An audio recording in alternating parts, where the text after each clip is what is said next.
Hey babes, rundown for the map Black Shield for Trials of Osiris. This is a map with general callouts provided by Reddit user Orion the Titan. It's on the bottom left, super small, but Orion the Titan, Reddit user, he made this. This is general just callouts for anybody who has no idea what a callout would be for this map. This is regarding Trials of Osiris, tips for this video, a little general strategy, stuff like that. I certain call things like this would be C Street is what I call this general area, and then A Street or A Alley. I call these cubbies as well. Callouts for special locations. This is general inside, and I don't really specify inside because I never go inside, and I'll explain to you in just a moment. The capture point is at B. That's like the objective overall, which is why I suggest going outside is control the objective. A lot of the play that I do is outside because that's the objective control. Smart that if the game's going to end up going there, you might as well be able to get defensive positions and set up and force them to have to push to you.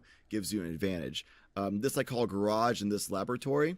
This is Bravo spawn, Alpha spawn, obviously. This will be A tunnel over here, outside special A, and then inside A special, inside C special over here, and then outside rock special. In this general area is rocks. This is called silo. There's a not PC, like, PG call out for that right there. I'll just not cover it for you. This is the shield. This will be C side shield, A side shield, and then this is top ramp on top of it, or ramp if it's on the ramp.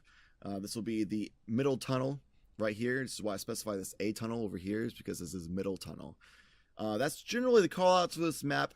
Everything else is just kind of like just specifications within that call out. Left side of the garage would be like in the door of garage, or towards the special box in the back C Street or something like that. Doing away with that little tidbit of information for you. Don't go inside. I don't suggest it. The big reason why is because once you go inside, it's either you go inside and it's just like a nade war over this little like platform, and then you try like snipe over here that they're probably already ready. So you either take a gamble. In many aspects, you take a gamble going into the inside. One gamble is that your grenades are better than the other person's grenades, and you just hope it works out for you. It gives you a health advantage over them when you actually engage, or you might even kill them. Maybe they'll kill you with their grenades, right? They might throw a lightning grenade on that back wall, so as soon as you come in, you just instantly less than half health. Trip mine, maybe. Spike grenade. They might throw a smoke right there, so as soon as you come through, you get stuck in the smoke and then stuck in the spike grenade.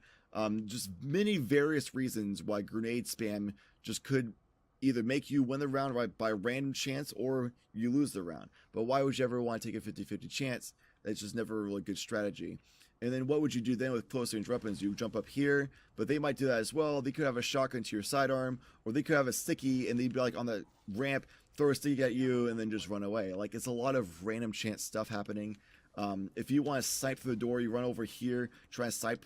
But while you might get an advantage of getting here faster than them through the door, they might be sitting back behind the door, hard scoping from the spawn, already like zoning and like having that head angle for you. You might lose. And then what would you do here to counter that? You wait in this door, so then they eventually push through. You'd have that headshot for them, but they could also have jumped over there, got to that spot, and then spam like skip grenades and other random stuff into here and try to get an advantage with you grenade wise. Like, it's just a lot of just random chances happening that I don't suggest you do. And then even if you take control of middle and they have to go outside, and you're like, oh yeah, we won middle, they ran away outside, we're the best, heard it. Problem with that is then they are already on the outside, ready and prepared for a reason that I'll explain to you in just a moment. First, while I'm going over in that direction, be mindful of this spot right here, really huge sniper spot. Be mindful of this box, and then this silo here. There's a lot of the three like main spots that people stand on. It's kind of obvious, but a lot of the time you'll see people standing in these spots. Also be mindful of people in this doorway right here, stepping across to the top of the ramp or something like that. A lot of people tend to, especially from C-Spawn, set up at one of those locations and just kind of sit. They just have a nice sit session and wait for you to peek up over there, and then they just kind of gun you down. And then for a heavy box, when heavy spawns, they'll stand right here at rocks. Just be mindful that a lot of people go there as well. The reason why people want to control outside, and this is why I suggest that you do so as well. The cap point spawns right there. If you come outside and they don't challenge you, boom, you have control. They have to eventually push out either through this choke point, through this choke point, through this choke point, or through this choke point. Or if they're on the other side, there's equivalent choke points. It's basically symmetrical. It's a symmetrical map for the most part. That choke point for C cubby, C street choke point that you have to kind of funnel through the street, or coming through this garage door. You can easily use grenades, keep them at bay, and always have an advantage as they're trying to push towards you. That you can just watch 1 or 3 locations on radar, watch 1 location on radar, or watch 1 or 3 locations on radar over there. You can basically tell by having 1 person around the middle area. You don't need to peek lanes. You don't need to peek lanes. You don't need to do it. A lot of people do it because they're bored. I do it because I'm bored in the past. I've grown that self-control over time. You don't need to peek lanes. Just have somebody in this general area so that person is ready to immediately help somebody on the left side or the right side. Have 1 person on the right side general area watching the radar. So when they push out to the right, they'd be like, hey, they're pushing C Street, you know? So like that, and your team can rotate. Try to call out how many based on radar. And then have 1 person in this general area calling out, hey, they're going to play around A Street or A Alley, A Tunnel, whatever you want to call out. So you have 1 person on each side calling out the radar so you can be able to manage and watch those choke points. Just be ready for those grenades. And the person in the middle is just kind of watching the middle, which the other 2 sides can as well. But they're really just a support system so they can go and help out whichever side the other team's pushing. Generally for me, if I'm doing a help, like a trials help with viewers, myself would be on C side or A side. My Sherpa partner who will be on the other side for me, and the viewer will be in the middle. So the viewer has the kind of easier job, quote unquote, where they can just hear the call out and then go over there to support whatever side they need to support. It's a little bit of a tough job because they're the ones that have to help the streamer or the helper partner person. They're like basically 2v3ing sometimes until the other person gets to that side. But if you properly land your grenades, like through here, how are you going to dodge that? Land a lightning grenade on that wall, throw skip grenades in there, or like solar grenade or whatever that completely seals off that entire garage, etc. You can use grenades until your entire team gets there. You'll probably get the other team damaged, and you'll be able to gun the damaged enemy team down pretty easily as they're like in very set situations, while your team can fan out for like being on the block shield here with a little bit of a head glitch going on, managing this area right here with like a head glitch right here, or hiding and hugging this wall so you can hide behind cover on the black shield as well. Around rocks is head glitches, down on the rock special area. Like there's a lot of places you can be standing at, or even back there if you want to be on top of the ramp. You have a lot more locations you can watch to cover than the other team will be. There will be 3 specific locations the other team can be at, is in street, cubby, or in garage, and you can know where they are based on radar, whereas your team can fan out as they have to push towards you. Because it's symmetrical, equivalent side, you can watch a lot of locations on the A side. Top of the ramp again, black shield head glitch, symmetrical. On this box is pretty solid because you can just pop behind the box if needed. Hugging this wall is pretty solid. Also at the special box, you can be at special or up top. You can look for a lot of angles, even like right here. I like this sweet spot right here. I love hugging this spot because you can kind of crouch right here, get some shots at people at cubby. You can shoot at people who are coming from the street, and you can easily go and hide behind this circular big cylinder here. Very easy to hide behind this cover and quickly get behind it. And you can get quick angles that are like different perspectives, different angles, get like a V trajectory on the enemy team. Because if you're right here and somebody's shooting at you and they're like watching you, they're like, all right, they're watching me right here. So they say they're looking at me at special. Then somebody who's way over here on your team at black shield, they're not looking at them anymore. So they can just throw grenades. They can come up and pop out and shoot at them after the grenade's thrown, etc. Like you can get different angles from a lot of different locations. Whereas if they have to push it to you outside, they can't do that. A lot of teams kind of resort to just pushing out through the middle tunnel, which is a freaking death trap. You just throw a hell of grenades in there and they can't make it through. It just gives you the huge advantage over objective. So I definitely advise going outside as well. A lot of streamers do. A lot of people go inside just because they want the rounds to go faster. I used to do that a lot as well, but because of what I covered earlier today, it's not very good because a lot of times it's just you randomly just die to grenades, or they just hard scope at a place that you weren't expecting because you thought they'd push up, which somebody did, but then another guy's hard scoping through the door. Like, it's just random chances that you don't want to play on. Another location to look for that I was covering a little bit earlier as I was making my way outside. This will be locations from A side you can watch out. On this box, you can watch heavy. Huge bait. Be very careful you spawn C side. You don't just run for the box because you're out of radar if they're on that far end going to the heavy box. You're not on the radar at all, so they have no idea you're sitting here watching with a sniper or something like that, especially if an icebreaker or something like that. A lot of people also just kind of hard scope through this tunnel. Again, gives them no map advantage, so you don't need to push them, just hold the cap point. But if you do eventually push them, they're just sitting through this tunnel hard scoping. It's just obnoxious. You don't really tell where they are on the radar. A lot of people quickly jump onto this box, so be mindful if you go up to the rocks over on the other side that somebody might be staying on this box here. Also, a lot of people like to run straight out to this spot and watch the lower part of rocks as well as the top of ramp. Or if somebody's trying to like sneak around to the ramp, you can just shoot at them as they're coming in.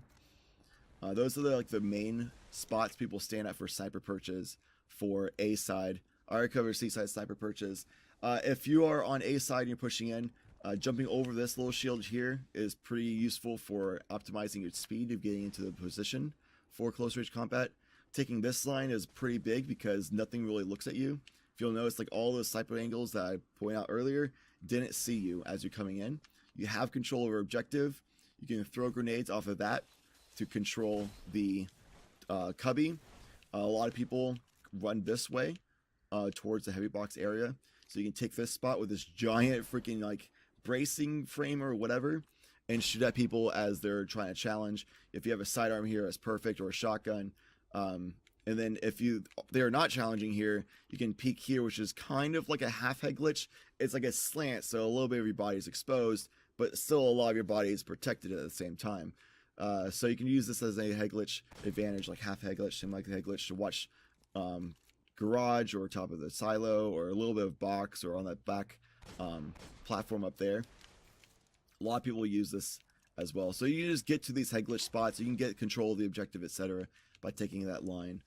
C side has kind of a disadvantage on this map in my opinion, because you don't have an ease of access line like I just explained. By the time you get here, it's a little bit longer. Usually by the time you get to this spot is by the time people get to that spot. So by the time you run to here, straight from spawn, usually by the time you get to this spot, people are already there ready to shoot at you. They're already like closer to the objective. So they have a slight edge from my experience, A spawn, to get to the objective with speed for close range combat than C spawn does. Plus, by the time you get to this spot to try to run in, a lot of people are already in that angle right there in the middle of the black shield shooting at you. So they'll be there shooting at you, they'll be there shooting at you. So you're already like at a disadvantage a little bit. A lot of times I'll be a striker throwing lightning grenades, or if I have skips, I can throw it off that back cylinder to try to damage people. So if I'm coming here, I'll throw those grenades, keep them weak. They'll relieve pressure. I'll usually jump over like that so that person right there won't be able to see me. And then I'll have control of the middle suddenly, and we can work with angles and bait and switches, etc. pretty effectively, especially for short range combat. Sliding through here is pretty risky because somebody might be close range to beat you if you have a long range weapon, or if you have a close range weapon, somebody can be out there long range to beat you with your close range weapon. So you're taking a gamble if you're sliding to this spot to challenge. I'll do a lot because I'm sloppy sometimes. Everybody's human. But honestly, I wouldn't recommend that spot. Handling this area, taking control of this pillar like I did on the other side to use this angle here, semi-head glitch on them here. You'll have control of the objective. You'll be able to keep the lockdown happening. You want to establish a lockdown of the perimeter and give yourself and your team an advantage over the objective. For a heavy spawn, this is probably the worst map for trials to just go to heavy. Rusted Lands is also pretty terrible, and there's probably other maps that are like equally pretty terrible, but this heavy box is so freaking exposed. It's ridiculous. Look at all the places people can be standing and shooting at you, especially like the spot I showed earlier. The people can be off radar up there on that platform, on that top like little platform I showed you earlier, or on that box over there. both those spots are off your radar, they could be sniping you. Also, all these head glitches out the wazoo.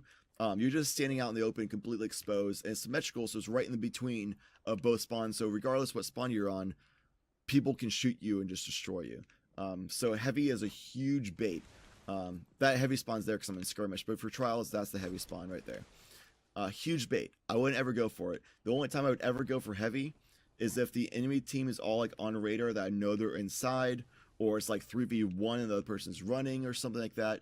If you know for sure on radar where the other team is and they're not having an angle on you, that's the only time I would ever go for heavy on this map. In the entirety of yesterday, this is Saturday I'm recording this video, in the entirety of Friday's trials runs, I never grabbed heavy once. My team got heavy a bunch of times, but I personally never got heavy once. The reason why is because either the round ended before any team grabbed heavy, or they had a super and push, so our team didn't have heavy, so we had to give up the advantage. Or our team had a super, so we pushed and secured heavy, which usually would be like me using Stormcaller or me going up and smashing them over there as they push towards heavy or something like that. Or the other team would be like inside, and I'd be the one scouting out, taking the advantage, and I'll be just taking the lead to be like, hey, they're all inside, you guys can grab heavy or something like that. So I'll be the one scouting radar while my team grabs heavy safely. So I'll be like the guy just being like the scout for the team. It's extremely rare you'll be able to find a time that your entire team can get heavy. There's usually one person not getting it because they're the ones keeping the other team at bay. Those are the general callouts and strats and tips and stuff like that for this map. Don't jump up to this platform unless you have a huge map positional advantage, because a lot of times we jump on this platform at the start of the round, people will be sitting back there shooting at you, up there shooting at you, on the street shooting at you, or on the other side they'll be out that box shooting at you, or down the tunnel shooting at you, etc. Very exposed. You don't have an easy, quick way of getting into cover from here. But hugging it to use this cover on this black shield is pretty useful, and there's a lot of tricky, chaotic times where people are on the bottom of the ramp, top of the ramp, or around this area right here, or right next to the ramp. And your radar is like all over the place, doesn't really tell you the full story of what's going on, and you have a really hard time figuring out where the enemy is. That chaos will happen to anybody. Best thing you can do is try to like hug the walls as best as possible, use cover better than the other team, and try to just take a deep breath, figure out where your team is, and try to work with your team, because you don't really have an idea where the enemy team is. Try to work with your team, figure out where they're shooting, and then shoot at the same spot your team's shooting at. But yeah, that's pretty much the general strats, tips, all that stuff, info for Trials of Osiris and Black Shield. Hopefully this helped you in some way. Thank you so much for being you. Thank you for watching. You can check me out on twitch.tv/Chadlantis. I don't know where you're watching this, on Twitch Uploads or YouTube, but I'll be there streaming live 6 p.m. until midnight Eastern every day, especially on Trials days. Thank you. Adios, citizens.